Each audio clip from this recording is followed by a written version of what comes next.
Hi, welcome to How to D&D. My name is Fred Wheeler, and today I want to talk about Dungeons and Dragons. So actually Dungeons and Dragons 5e, but actually I have a guest with me who's going to talk specifically about how to run Dungeons and Dragons or play Dungeons and Dragons with kids. That's Dungeons and Dragons 5e. Hi, Sadie. Hello, I'm Sadie Rogers. I'm in Chicago, and I do run Dungeons and Dragons online for kids ages 9 to 14 primarily, but have also been recently delving into running it for much younger kids, ages 5 to 8. And I have lots of exciting things to share with you that may kind of demystify that. So, Sadie, how would you go about actually running Dungeons and Dragons 5e for young kids? And I know you have a range of different kids that you deal with. So by all means, split that up and sort of give a different perspective for the different age groups if you want. How would you go about doing that? Sort of some key points. I kind of threw myself into it and learned as I went. And I will say that the thing I've noticed the most is that it is range based. Kids 9 to 14, they get D&D. They get it almost better than adults. So give them everything. They love reading through the player's handbooks. They love the monster manual. They love all the additional info that Wizards of the Coast has. And you can really delve into discussing rules with them and have fun with that. But with younger kids, I actually treat it a little bit like creative world building together. So I sort of I don't come at it with rules. I come at it with a yes and attitude of like whatever they're bringing to the table is what we go with. For I had a little girl this week that all of a sudden decided she had a boombox that she hit play on every time she was fighting, and I just found a way for there to be this sort of like created thing in this medieval world and made it work because I thought that was probably one of the coolest things that's ever happened. She just conjured it. She's not a conjurer in any way. She's a low level monk, but it was awesome. So I think you just yes and let them have fun, and then whittle down the rules, whittle down the character sheets, which of course will go into simplify the game itself, and then keep some of the things so they still feel like they're actually getting to play D&D. So with regard to dice, I have heard that using colored dice is a good idea because kids have a lot of trouble identifying the different dice, specifically the 8-sided dice, the 10, and the percentile. Do you do that? I have two methods. Kids love dice, and so I have heard people say, "Oh, just give them the D20 and a D6 and just use those." And I disagree. I think give them the whole set of dice. They love it. Either buying a thing of bulk dice or using your dice. If you're an adult that plays D&D, you probably have a lot laying around. And you literally having like a different color for each number so that you can say as the DM, that's the blue one, or for the D4, that's the green one, and that kind of thing. So that red, green, yellow, that kind of thing. Or I simply label them on a cute piece of paper. I let the kid help me do that. So they draw a little like triangle for the D4 and maybe like a weird circle for the D20, that kind of thing. So they're playing with shapes. And then every time they roll it, they are instructed to put it back in its little nook so that they always pull from the same place. It takes like a day for them to learn all the dice. Once they have it, they love it. I will say, just make sure you don't let them drop the D4s on the ground. Those really hurt. Now, when it comes to character building, I always found that was the hardest aspect of the game for me to actually communicate to anybody, whether they be an adult or a teenager. And usually I used pre-made character sheets for the younger players. How do you go about character building with somebody who's quite young? Yeah, great question. I honestly, I won't knock a pre-made character sheet if you want to introduce D&D that way. I think that's awesome. However, I have always found that this sort of session zero aspect of D&D is so it brings the group together, and it gives the DM time to learn what their kids in this case want to play. So what I usually do is whether in person or over Zoom, I would sit down with a kid and say, okay, how do you see yourself in battle? Like if you're fighting, say there's an orc coming at you, are you shooting spells from your hands? Are you swinging swords? Are you, unleashing arrows? Are you leaping through the air, doing a little bit of like acrobatic kind of thing? Are you trying to talk to it and stop it and sing it a song? And I tell them there's no wrong answer. Be as weird as you want. And then once they've given me the answer, I kind of take that and I'm like, okay. So if and usually it's gonna magic and swords usually win on the first time around. Actually, there's a lot of rogues, so that's not true. But then I take that information that they have given me and help them craft their character around that. And with 9 to 14, we have a full on session 0. We do everything standard array and then build from there. With younger kids, it is a very stripped down version of that, where I offer them a much more slimmed out option list, basically dwarf, elf, halfling, human, gnome, and fighter, ranger, sorcerer, druid, with simplified sorcerers and druids. I do this because I think that it can be a little overwhelming to try to teach a PHB, like you've mentioned, to a kid that might not even be able to read yet. So instead, you're still showing them the game. And then if they take to it and you end up running a few sessions at your home and it's going really well, you can start to introduce more options and rules as you go, especially if you're doing one shots and stuff like that. They get that basic list, and then you give them the standard array. And I don't stress about racial and class background proficiency bumps at all with the younger kids. I actually just do the basic sort of half elf bump, +2 to 1 score or +1 to 2 scores. Gives them a few options. Let them choose where they want to put that. Help them make it in the right place. Like if it's fighter, make it strength and dex, and if it's sorcerer, probably charisma, constitution. But even that, with younger kids, it's not really going to matter that much because I have the combat and everything, as you know, simplified as well. So it's just describe what you want to be. I'm going to make that happen kind of thing. It's just the yes and world building concept. The character sheet. Now, the character sheet for me is pretty complicated, and I recently tried to run a game for people who have head injuries, mental illness, really can't function at a high level. I wouldn't say they're kids, but adults with those sorts of propensities. What do you do with the character sheet for Dungeons and Dragons 5e? Because it looks pretty complicated. I would imagine it's pretty hard for kids to deal with. I created a simplified version of the character sheet specifically geared towards my younger kids recently. And I honestly wish I had done it a long time ago. When you're dealing with preteens, it's fine to hand them the 5e character sheet. It's awesome. But with the younger kids, I take away the skills, take away the hit dice, take away the temporary hit points, take a lot of stuff away and give the centralization. The main aspect of the character sheet is, what do you look like? Draw yourself. Put it right in the middle. Draw yourself. Before we start playing, draw what your weapons look like, where they hang on your body, where your little bags are and everything. What is your character type? I'm taking away race and class and just saying, what type are you? What are you? Describe it in your own words.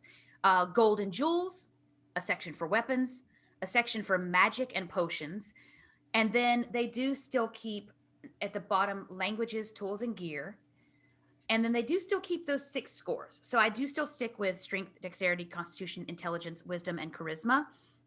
I use the tomato rule to describe it to kids. Strength is the ability to throw a tomato.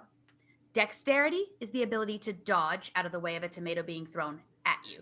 Constitution is the ability to not get sick if you eat a bad tomato. Intelligence is knowing that a tomato is a fruit. And wisdom is knowing that you shouldn't put a tomato in a fruit salad. And charisma is the ability to sell a fruit salad to a stranger that has tomatoes in it. Now, I don't like alignment in the game as it is, and I usually just consider it something that describes the character rather than predisposes the character to doing something. But do you worry about alignment on the character sheet? I did worry about alignment with kids at first, and I have learned that it just doesn't matter. If there's one thing in D&D that I'm not a big fan of alignment, you know this, we've talked about this. I think no human is one set way. I think we ebb and we flow with the situations around us and the people we meet. I understand that it's kind of the core of like your morals, not morale, morals. But with little kids, I just kind of leave it off. I do ask them, what are you like? Would you steal? Or did you have, I might talk to them about what their background is. With older kids, I usually I will show them the alignment chart and still let them talk about alignment. But even with the older kids, they talk about how they don't want to be pinned down by that. Life is situational, and crazy extreme stuff is happening to you in these games. So of course you might have been raised lawful and end up, doing something very breaking the law in a very clear way. I frankly, as a player, and shouldn't say this on the internet, but I hate it when players are like, well, you're a alignment. You shouldn't do that because if you're a alignment or you're blah, blah, blah, you shouldn't be doing that. Like, I don't like a table where somebody's doing that at me as a player. And I don't want my kids doing that to each other. And when I catch them doing that, I'm like, hey, people change. People change. We've all seen Game of Thrones. Actually, nobody changing that. This is bad. Kids have not seen Game of Thrones. So it doesn't make any sense. It doesn't sound like you have the personality traits, the ideals, bonds, or flaws on the character sheet for the younger generations, like 5 to 8. Like, are you doing that because they don't need it or because it's too complicated? I mean, when I ask them to describe their characters in combat so I can determine what they're going to be, I also have a conversation at some point about, it's kind of like what you would ask an actor when they're delving into a character. I ask, what does your ranger do on their day off? What kind of books do they read? What do they practice? Who do they meet with? And that kind of stuff. And I get them to talk to me about their background and maybe even write it out. But I leave that stuff off and I place their descriptions kind of in place of that. Some of them will actually, if they're like older, they might write me a little blurb about who they are. I've even been sent videos where the kids will record themselves talking about where their character comes from, and I can take that and kind of like weave it into the story a little bit. But yeah, I leave that off for sure. I don't need all of that with the younger kids. I still use that with the older kids. what about feats? I mean, do you use feats in multi-classing when you're running games for kids, whether that be the 5 to 8 or the 9 to 12? I do not worry about feats with the younger kids at all. They don't, if they stick with the game and they're playing with for a while, I might introduce some stuff like that as I slowly introduce things like proficiency and all of that as time goes on. But with the older kids, I absolutely keep all of that in there. Look, these 9 to 14-year-olds can read a PHB in one night, and they know all the feats, and they want to do Tavern Brawler or they want to do Linguist. They get so excited about that stuff. So give them all the options. They also have the internet at their fingertips, and they're on there a lot more than adults are because they're kids. So they might actually come to you with things that you don't know about. That certainly happened to me. You want to give them all of the options and then even allow them to homebrew options. I allow kids 9 to 14 specifically to homebrew weapons. I allow them to homebrew feats. I allow them to homebrew backgrounds for sure. And I say, like, describe where you came from. If it's not one of the options we can find somewhere, I'll be like, okay, let's give you a proficiency bump on this and this because that makes sense and that kind of thing. And with the weapons, kids will go nuts with weapons. Like, I had one that made a dagger from an ice drake recently, and we had the weapon basically be slightly dangerous. So he helped me lay out that each time it hit, we rolled a d8, and there were 8 different things that could happen, kind of like wild magic, but they were specifically damage based, with 7 being in favor of the player and 1 be backfiring, right? And with the ice drake knife, it was really fun with that dagger because we made it all ice based things. And then I have another kid who has a cartoon hammer that's very like cartoon-esque and does instead of like Thor's hammers thing, it does like very Cartoon Networky looking things. And then I have kids with magic arrows. Take the time and homebrew with them and let them get creative with you. But yeah, feats are awesome for preteens and definitely too much for little kids. I've run a lot of Dungeons and Dragons. There's lots of different types of games. And I was kind of interested to know what types of adventures or Dungeons and Dragons adventures or games do kids like? What do they enjoy? I started out running Minds of Fendelver for kids, and I honestly could not recommend it more. It is easy to follow, and it hands the DM a pre-made town with all of these options. Now, that being said, it also allows you to homebrew out from it very easily. So Minds of Fendelver in the starter kit is a great option, especially if you're a starter DM. I also think that I've been running Storm King's Thunder with kids, and I have found that that is perfecto for kids because it doesn't really do anything to adult in there. It's slaying giants and dragons and stuff like that, but it also has this amazing chapter about the North, where it just goes into detail about the Sword Coast in the North and all these places, and it has a billion different side quests in there. So I can cater my games. We spoke about this before, but like a perfect example is I had a kid who came to the table. He's 14, and he was like, I am one of the lost children. I was tortured and experimented upon by this person, and there were many of us, and we're wandering around, and I need to find my lost children friends, these other creatures who have been misshapen and mistreated. And he wanted to play Storm King's Thunder, so I was like, okay, I got to make this work. I found the section in Storm King's Thunder about Helm's Hold, just south of Neverwinter, where it talked about the Splinter faction and of the Order of the Gauntlet, and they were persecuting basically demonic entities. So I was like, oh, this is great. There's so much here. Why not have the lost children be being persecuted, and he has to go save them now? So the whole group has to go there. So Minds of Fendelver and Storm King's Thunder are great for kids. They don't get too weird or go anywhere that's too confusing. And they both have extremely easy homebrew capabilities.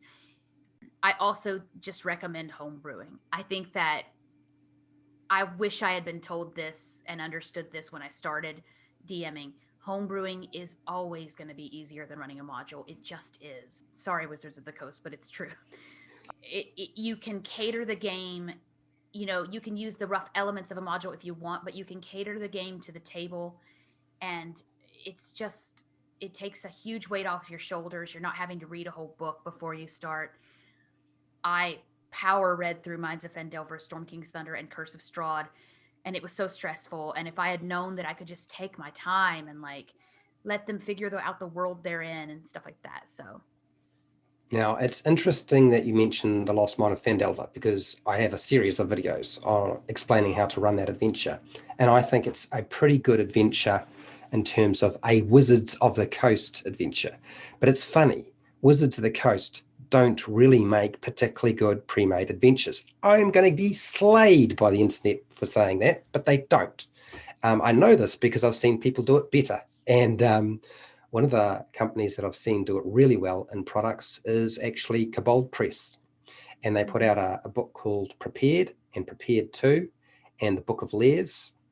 And one of the things I really liked about the Prepared books is you get a map for the location and adventure, one map, that's it.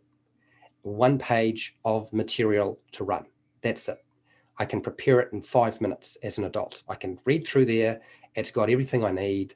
I don't really have to make very much up, but I can if I want. And I found those to be absolutely brilliant. And I can't recommend them more. So when people say pre-made adventures aren't such a good idea, I think, well, actually it comes down to the type. I think those probably a better use of people's time. And I think a lot of the side quests in Storm King's Thunder are probably, not all of them, but I would say most of them are pretty good because they're pretty stripped down. But when you look at all the other products that Wizards of the Coast put out, they're not very easy to run. They require hours and hours. They're stressful. They don't have an index. They don't have an appendix. Well, sometimes they do have an appendix, but no index when you need the index. And they are complicated, and all the information scattered right throughout the book. So I can understand you saying homebrew is a better idea because there aren't that many products out there that are pre-made. They're actually designed to be easy to run. Yeah, when I was learning to DM for kids, I mean, specifically I DM for kids. I've run a couple adults through Minds of Fendelver, and I crashed and burned with adults. I'm so much better with kids. That's what I do, right? But what I noticed was happening to me is that I was so stressed out as a new DM about what if they ask what they're wearing, or what if they ask, I had to have every detail locked. So I started free writing for every session, and I would spend way too long preparing. Now that I've been doing it a while, I have a system and it's super simple. I spend 1 hour prepping for a 2 hour session. So 50% of the time you're going to run, you're going to spend preparing, right? If it's a 1 hour session, 30 minutes and so on. I do a little loose bit of free writing and maybe determined voices and things like that. And then I run the session and that always goes fine. But then this is the key. And I learned this, I believe this was another Matt Colville tip, because most of my good tips are from Matt Colville because he is a god. He talked about when last we left our heroes, like recapping, letting the players sometimes recap is always helpful. He spoke to that. I started writing these really fun, almost podcast intro recaps for the kids. So like every session we start out with a recap and then they add to it as well. That's helpful. That's not actually really for the kids. It's more for the DM to kick you back into the session a little bit if you write it right after running the game. Also, speaking to preparation, this is another Matt Colville tip as well. Especially with kids, introducing the big boss right away is the way to go. The big bad evil guy or big bad evil girl or human creature or whatever, having something in the game, a poster, a crumbled up letter, something that shows them the like end game person right away is super exciting for kids and builds mystique. It's super fun. And then also, specifically with younger kids, as a DM, definitely liven up your body and play the characters physically. You don't have to give them accents or anything like that. Don't worry about that. They don't even have to have different tones. But if they can all have different ways that they appear when they're talking, I think it's the best advice for a DM with adults too. But with kids, go a little further with that and have them always have a limp or always be doing a thing so that the kids know that's Bob and that's that kind of thing. So it's fun for them, and then you'll find that they quickly start making fun of them and things like that, and it becomes a whole bit. So let's talk about the nuts and bolts. How do you go about simplifying Dungeons and Dragons 5e rules for kids?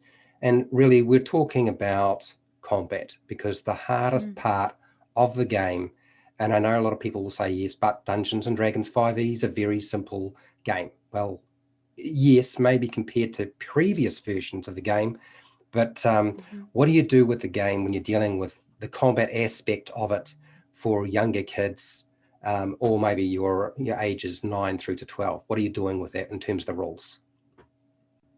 I definitely have ways that I simplify combat for younger kids that are super easy to use, and take this and manipulate it to work for you, make it work for you, because it's really just a matter of, as a DM, how you want to roll with things.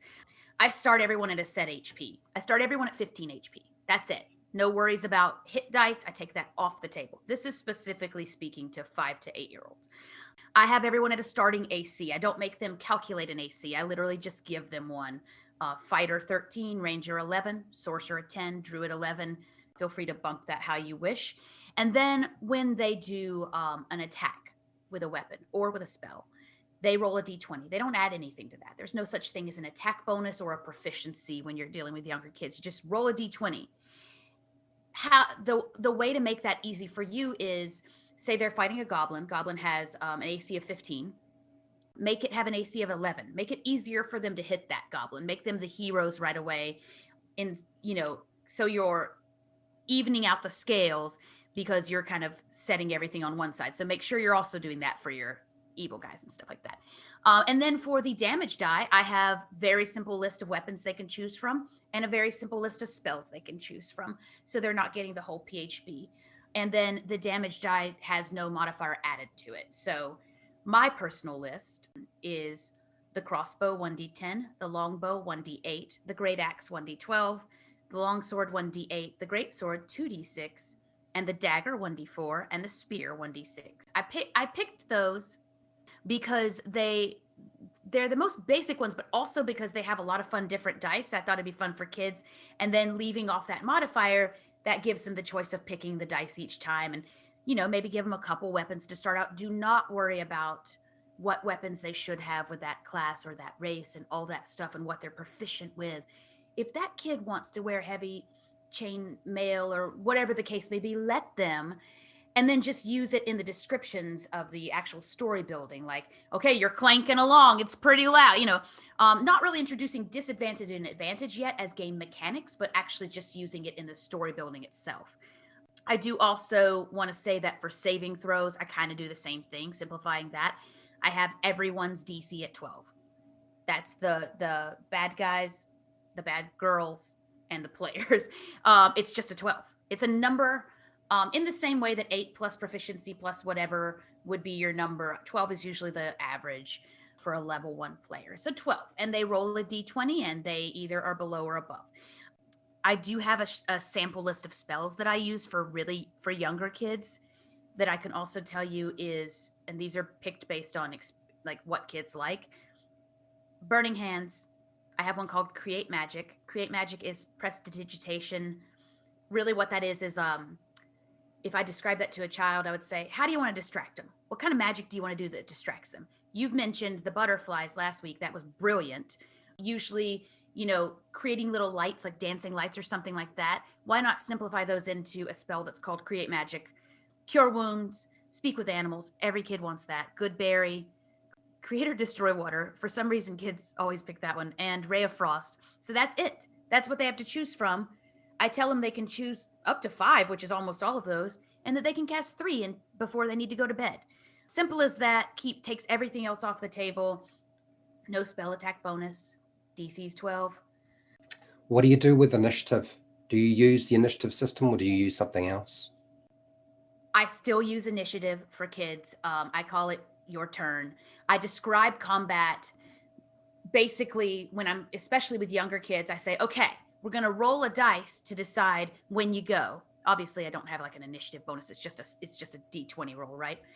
You roll a dice to see when you're going to go.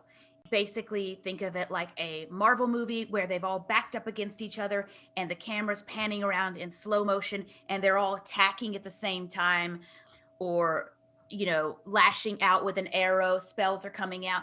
So all of that's kind of happening at once, but we're going to use these dice to decide exactly how it happens in our game, which is kind of what I say to adults too when they're confused about initiative order, because it can get a little confusing if you're new to D&D. It's sort of one of my favorite things about D&D, to be honest. So I love explaining it. But with little kids, it's like, okay, it's kind of all happening at once, but we're going to see whose damage takes effect first. And then, I just write down that I just have them roll a D20 and I roll it for the big, bad, evil peoples. And that's initiative. So that's never been a problem with kids. They get that. So I say keep it in if you want to. You can also just I've read a couple articles that say, when people run D&D at home, they'll just have it be like it always goes around the table, or they roll it once and then that's the initiative every single time. So it's a set initiative for their family, and then only the monsters are rolling to see where they fit within. That works too. I mean, it's really whatever's best for you as the DM, whatever's going to keep you sane. So one of the rules that I really struggle communicating to people, and I was wondering how you deal with this, and that is bonus actions. I mean, trying to distinguish an interaction, which is often referred to as a free action. Bonus actions are really hard. Explaining to people what movement is usually pretty easy. Actions, that's pretty easy. Reactions, a little bit more difficult, but the bonus actions always give me trouble because people always assume that the bonus action just means they get another action. Do you use bonus actions when you're running games for kids? It's funny that you would ask this because I spent an hour this morning typing an email to an 11-year-old because we got into a very serious discussion about 2-weapon fighting as a fighter with extra attack and action surge. And he was having a hard time with where bonus action fit into that. And to be honest with you, so was I. Normally I have a good grasp of it, but for some reason I got confused again and had to go back and make sure I understood. Bonus actions are confusing. They just are. They're confusing for adults. They're confusing for kids. Ages 9 to 14, like I said, they seem to get it right away. They just do. But yeah, with younger kids, I basically don't introduce, I don't say to the kids, okay, it's your turn. You have a free action. You have a movement. You have a bonus action. I actually just say, what do you want to do? And then they'll usually be like, can I jump on top of the giant, flip off, and shove a spear into its back? And I'm like, absolutely. roll acrobatics to see how cool it looks, and then let's roll to hit with that spear. If you have a kid that wants to do way too many free actions and they're describing their move and there's all this stuff going on, and it has a movement in it and an action, you can, as the DM, you can sort of keep that in your mind. But if they want to do a bunch of stuff in between, like throw a tressum in the air, or throw down a bag that might have like something evil and I don't, anything, why not? They're 5. I usually yes and that. If they come to you and they're asking you specifically about the mechanics of what they can and can't do in combat, sure, go ahead and tell them the steps that they can do with their race and class. But if you're playing a world building game like that, you don't really have to worry too much about that.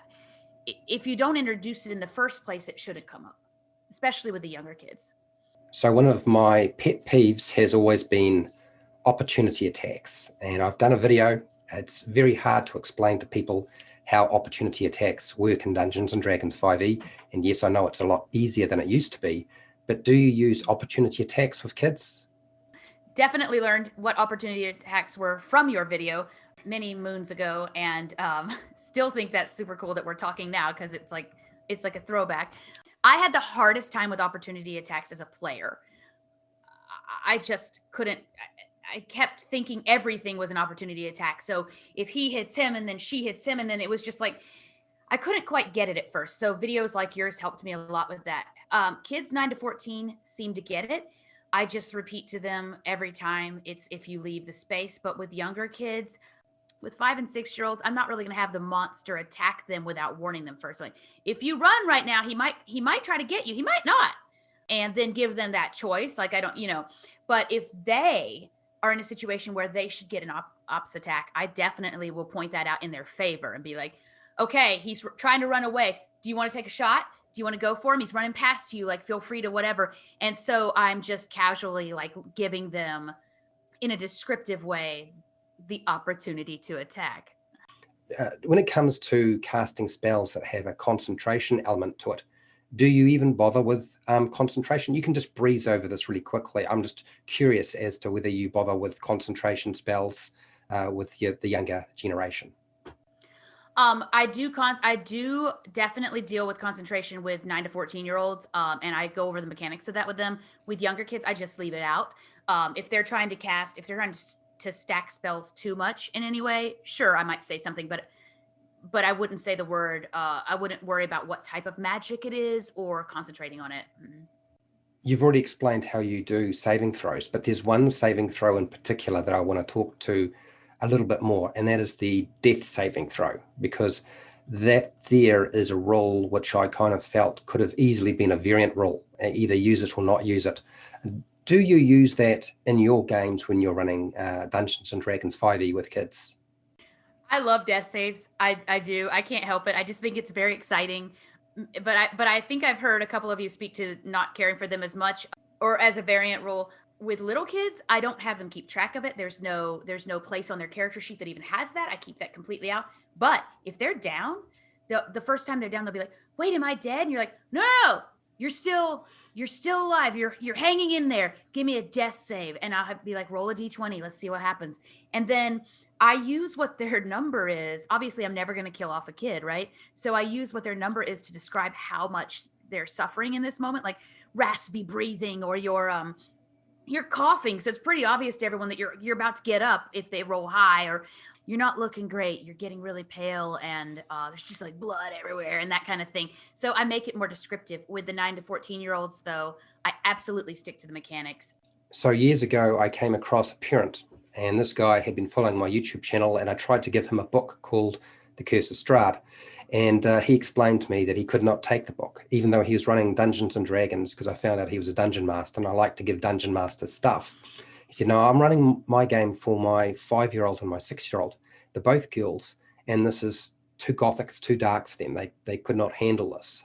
And he explained how he ran the game. And one of the things he said is, "I don't do death saving throws with my kids, because if their characters die, it would be too traumatic. So there's no death saving throw for them." And so he eliminated that aspect of the game completely. And I thought that was quite interesting. And then he said, "Look, it's not just their character dying. they don't like to kill the monsters or the NPCs or the creatures they come across in their game.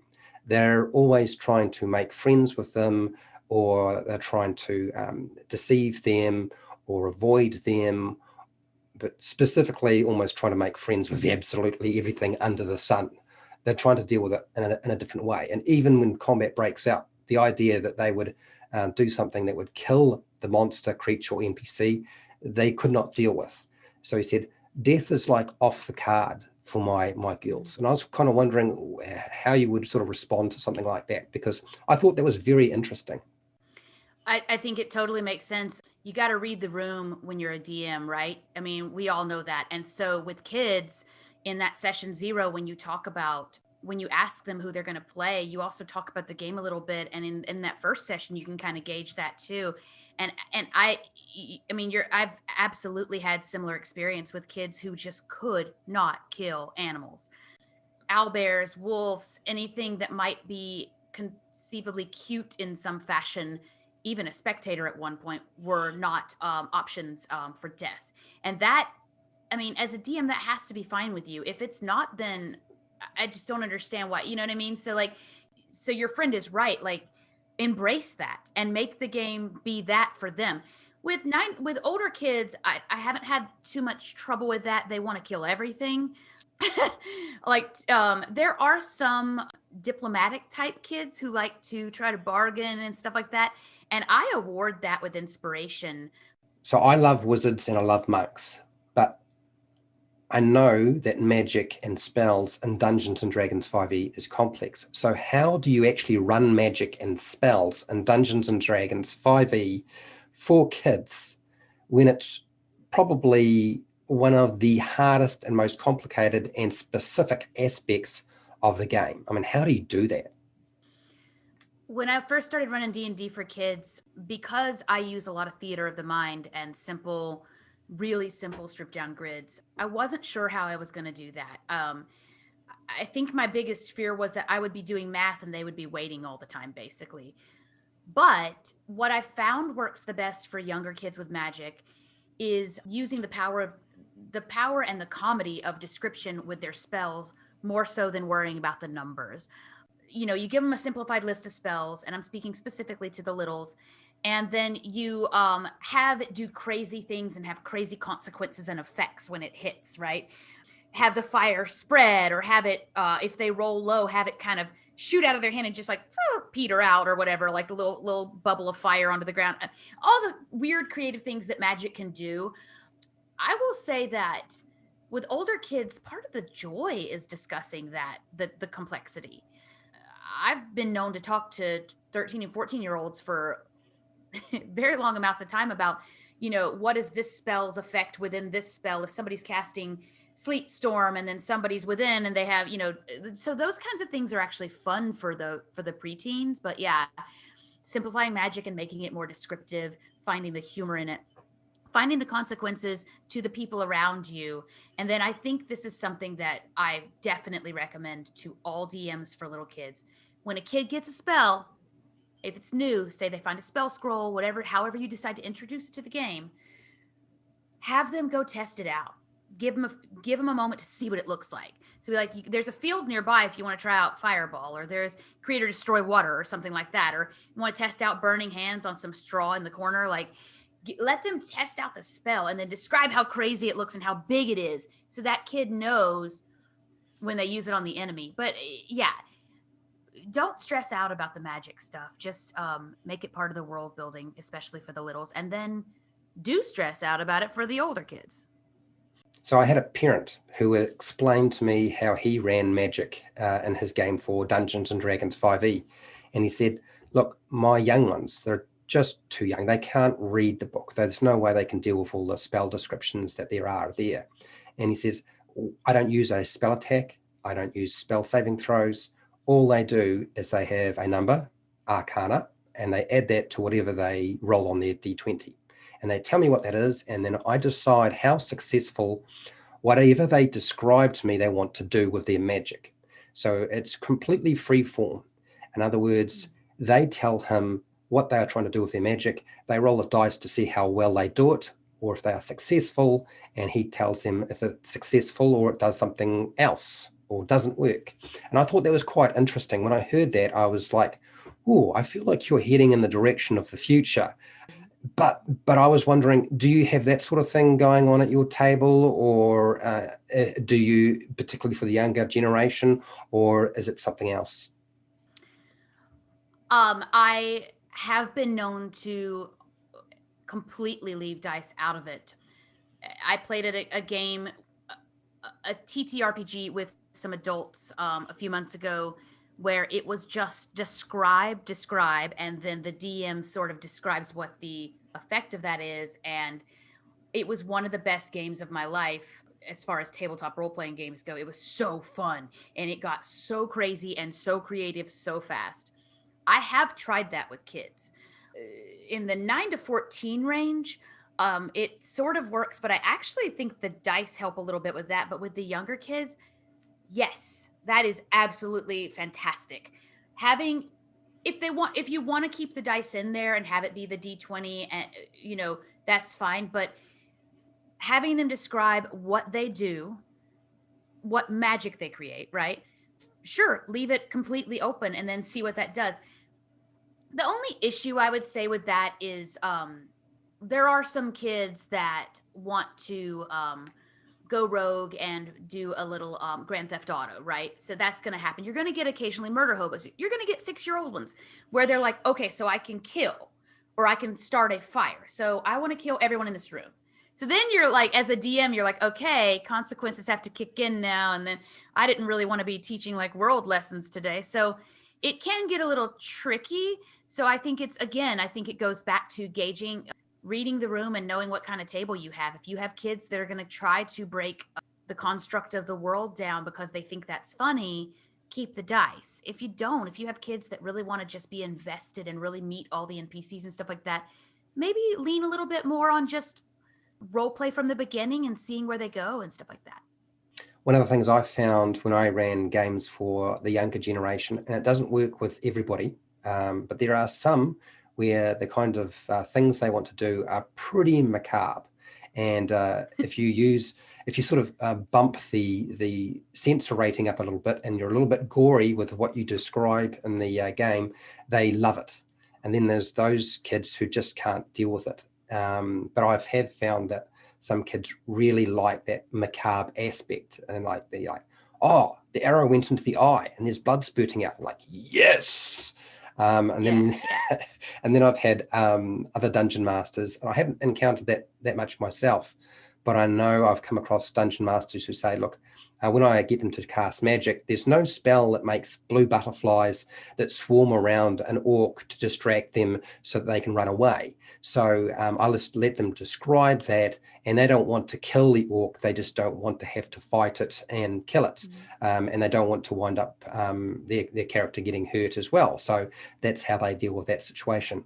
I find it really interesting that you talk about not using dice at all, because I have on many occasions, and we've talked about this before, feel like, I don't know when it's going to happen, but I feel like Dungeons and Dragons will go diceless at one point, and it will be just down to the players describing what their character's doing, coming up with a really good plan, and it'll be about selling the idea to the dungeon master, who determines whether they think it's reasonable, that it's successful or not, rather than being completely at the discretion of a random 1 to 20 roll. So I thought that was really interesting. I think that the best thing about D&D, and I like obviously have played for years, but working with kids on it for the last full year, is that it's not just about a scenario where a creature comes and you have to choose whether to run from it or kill it, but sometimes, like you said, you have to construct a plan. So how do you teach a group of kids that they're going to need to really think this out in character and present this plan to the DM? And I just, watching kids do that, watching them learn to do that, it's collaborative thinking. It's great, and they're so good at it once they get the hang of it, and it's helped me as a person, actually. So yes, I absolutely agree with you. I think there is space in D&D, and I what I do with little kids and sometimes with the preteens is I say, all right, guys, Today, you have to somehow get to the blah, blah, blah. Inside this room, there's a young Remoraz in the room. You know that there's no other doors out. You have to somehow distract this creature, get it to come out the door so that you can get into that room to get that thing, but you're not high enough level to kill it.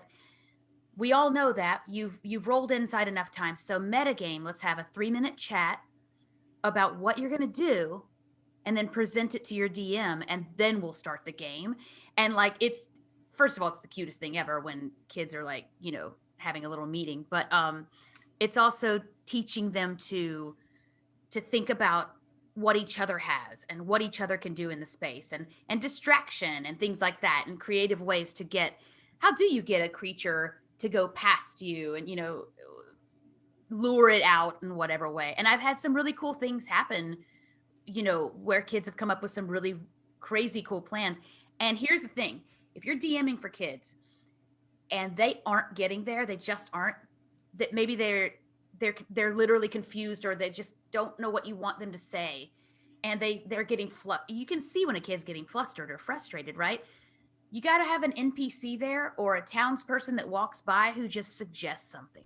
Just have that plant and have it ready and be like, it's a ogre, they like shiny things. What if you had a shiny thing that was kind of dangling along that kind of led them out this way? Or what if you had a group of animals that you could unleash so the Remoraz chases them and then you guys are invisible or something like that? Or have like a little sidekick perhaps that you throw in from the beginning. I have a goblin that I use with a lot of kids named Droop. He's from Mines of Fendelver, and I have elaborated and turned Droop into this. He talks like this, and he's really invested, and he won't leave, and he just sticks around, and he has a lot of ideas when nobody else does. And basically that way you're not killing off kids, and you're not asking too much of them, and you're never causing them to be stressed out. Just keeping it real fun and low key. I almost felt like you were doing a impersonation of Elmo from Sesame Street. Just for a second there, almost felt like it was Elmo from Sesame Street. Now, I haven't prepared you for this, Sadie, so you can let me know if it's too hard to answer. But I would really like to know some examples of things that kids have tried to do with their magic, whether it be sort of the free form side of things or the combination of spells. I mean, it would be lovely to hear a couple of stories, or one story if that's what you've got. I have been known to allow Charm Person to work on just about anything. I have had Creator Destroy Water. This actually, I thought was brilliant. These dwarves had taken Potion of Gaseous Form and they were floating up. And I let a girl cast Creator Destroy Water and had the water splash through, rain through. And what I had happen, because I just thought it was so fun, is that as the water hit the gaseous form, it dissipated out, right? Like it got pushed out, and it immediately turned back into the dwarf chunks. So there were just chunks of dwarf body all over the place. That one actually came back to bite me because they fought an Oni like 6 months later. These kids have been playing for a while, and now they're really in and they're higher level, and they were fighting an Oni, which is like epic. And the Oni did gaseous form, and she goes, wait a minute. And it's like, oh no, she's going to defeat a high level Oni with Creator Destroy Water. But I also was kind of proud that she remembered. Well, let's come at this at a different angle when it comes to magic. One of the things that I always thought was fabulous, but its application in Dungeons and Dragons 5e isn't very good. But one of the things I thought was fabulous was wild magic from the Sorcerer, and that wild magic chart. I've tried this with my home group, and I feel like it would definitely be something that kids would grasp onto, and that is every time they cast a spell. I mean, we change the rules, okay? We change the rules. So every time I cast a spell with the Sorcerer, and it's a level 1 or up spell, it doesn't have to be a cantrip, just level 1 up. Every time, don't roll a 20, there's going to be something on the chart. It used to be hilarious.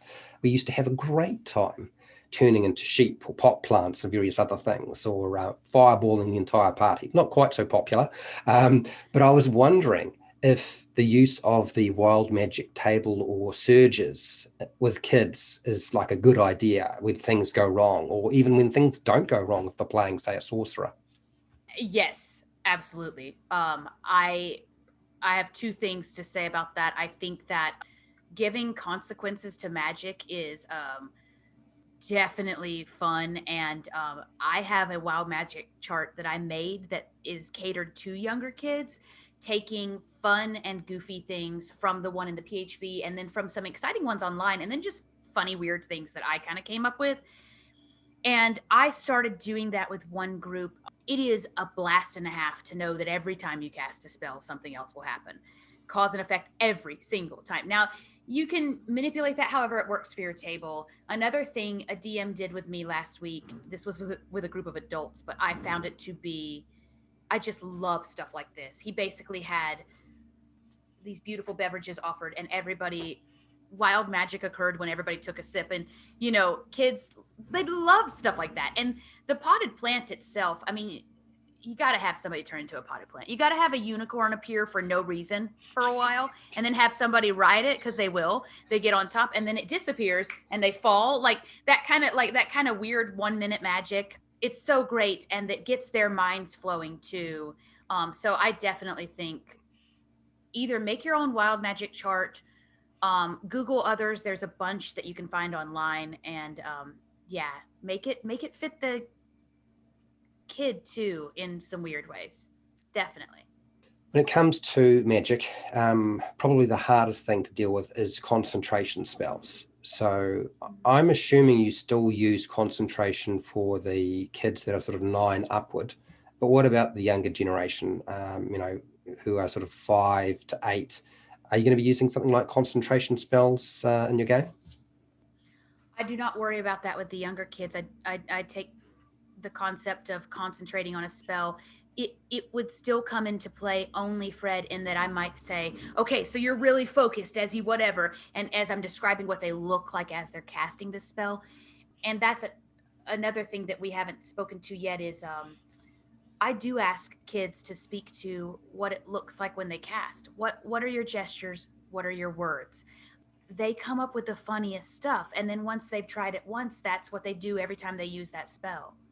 It's great. It's super creative. This has been a great conversation, Sadie, so thank you very much. So where can people find you, Sadie? I am available on Instagram at Sad Pigs. That's SADPIGS. And I am also working on a film about some adults playing D&D that is in early development, called Heart of the Trepid, and it's on Instagram at Heart of the Trepid. That's TREPID. My YouTube is Sadie and Valinor, and I'm kind of all over the internet. So come find me, ask me any questions, hit me up anytime. I'm around. Thank you. So I'm going to put all of those links, or as many as I can, down in the description so you can find those. Thank you, Sadie, for being on. And hey, till next time, keep rolling those 20s.